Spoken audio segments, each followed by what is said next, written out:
एक दूध का डिब्बा अचानक आदमी के पैरों के नीचे बहने लगा। उसने हैरानी से सिर उठाया, लेकिन देखा कि दूध एक लंबी नदी में बदल गया है। उसने पानी के बहाव की दिशा में देखा। पता चला कि वह डिब्बा एक बत्तख ने गिरा दिया था। लेकिन आदमी परेशान था।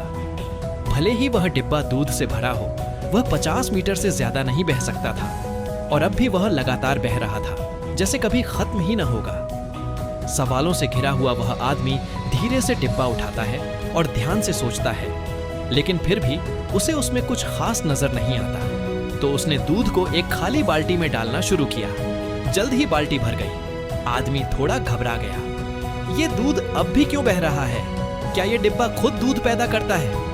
उसने दूध को एक और बड़े डिब्बे में डालना जारी रखा। जल्दी ही वह भी भर गया। लेकिन जैसे ही उसने डिब्बा पूरी तरह उल्टा किया, दूध गायब हो गया।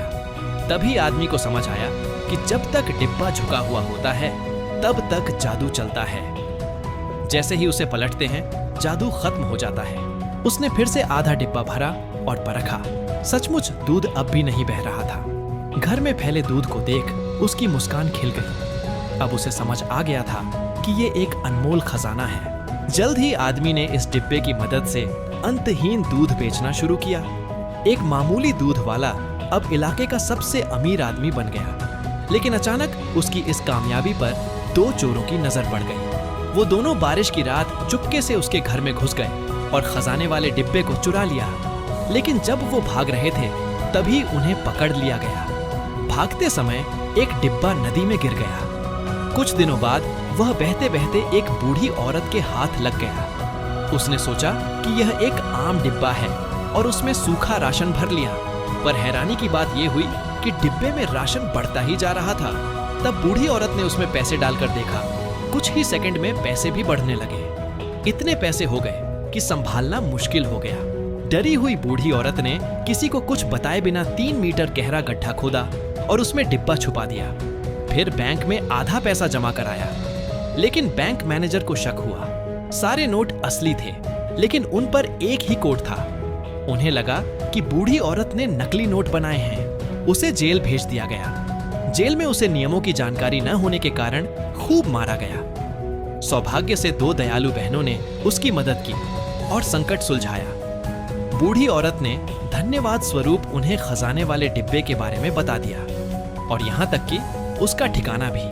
वह सोचती रही कि बहनें इसका उपयोग लोगों की मदद में करेंगी, पर असल में वे दोनों कुख्यात अपराधी थीं। जेल से छूटने के बाद वे सीधा उस स्थान पर गईं जहां डिब्बा दबा था।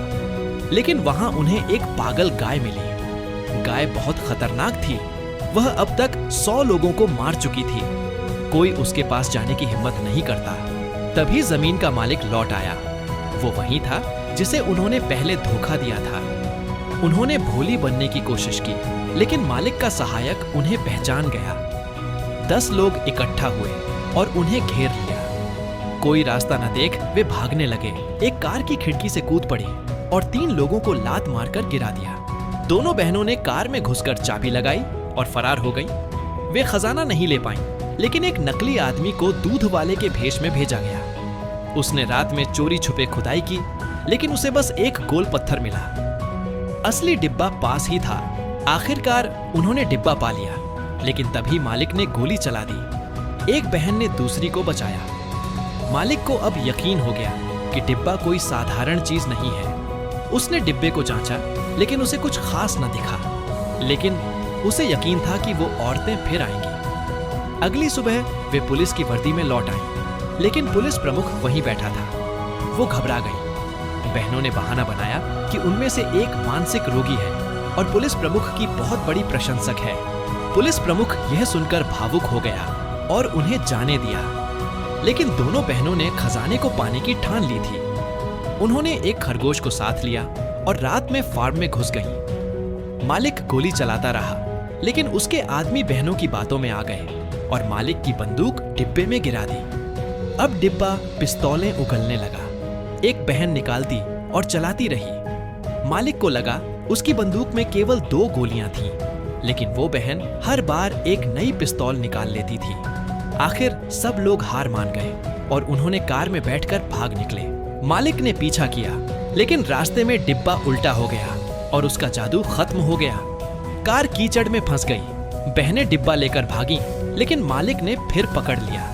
लड़ाई के बाद वे डिब्बे के साथ नदी में कूद गईं और भाग निकली।